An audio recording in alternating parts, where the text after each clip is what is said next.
The city says the lights never went out that night. No outage, no surge, no fault. But at exactly 3 a.m., every window across 3 blocks went dark at the same time. Not gradually, not flickering, just dark. I know because I was awake, standing in my kitchen, watching the reflection of my own apartment disappear from the glass. I work for the city's infrastructure compliance office. It's not as dramatic as it sounds. I don't fix things. I don't respond to emergencies. I verify reports. If someone files a complaint, power failure, lighting inconsistency, unexplained outages, it lands on my desk weeks later. My job is to compare logs, camera data, and sensor readings, then mark the case resolved or invalid. Most cases are boring. Most people don't understand how cities actually work. The lights don't go out by accident. Everything is logged. Everything is timed. Everything leaves a record. So when 12 separate residents reported a total blackout lasting exactly 6 minutes, I already knew the answer before opening the file. There was no outage. The system showed continuous power delivery. Case closed.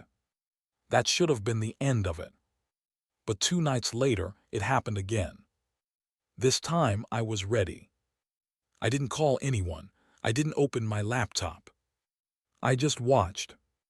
At 3 a.m., the streetlights outside my window went out. Every apartment across the courtyard went dark at once, except mine. My lights stayed on. I stepped closer to the glass. The city outside looked unfinished.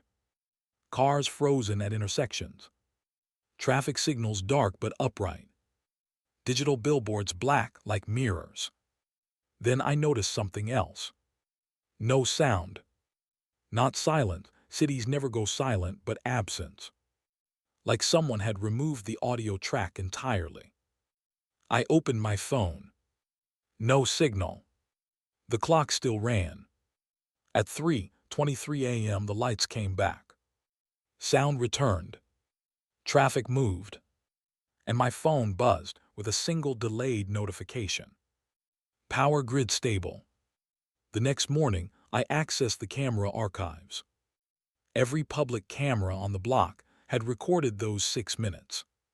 But instead of darkness, they showed normal footage. Lights on. Cars moving. People walking. Except for one thing. In every frame, in every camera angle, there was a gap. Not a glitch. Not static. A clean, human-shaped absence. Where I should have been standing at my window, there was nothing. I wasn't blurred. I wasn't missing. The space where I stood simply didn't exist.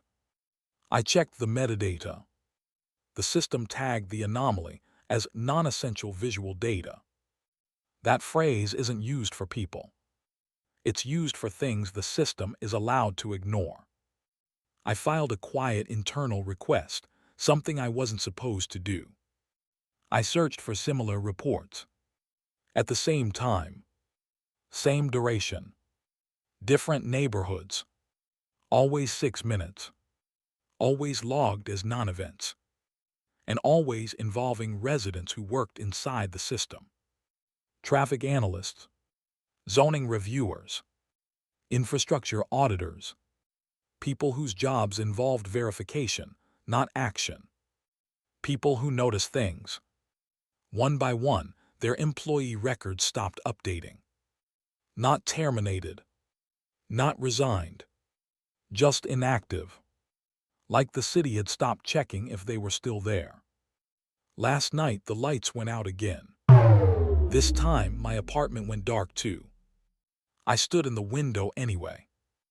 Outside, the city looked unfinished again, like a draft that forgot to include people. I turned on my phone flashlight. The beam hit the glass. And in the reflection, I wasn't there. At 3:23 a.m. the lights returned. My phone buzzed. A new internal case had been assigned to me. Subject: visual anomaly, apartment verified unoccupied. Status: resolved. If you're watching this late at night, take a second to look at your window. Not outside, at the reflection. And if you want more stories like this, slow, quiet, and unsettling, you already know what to do.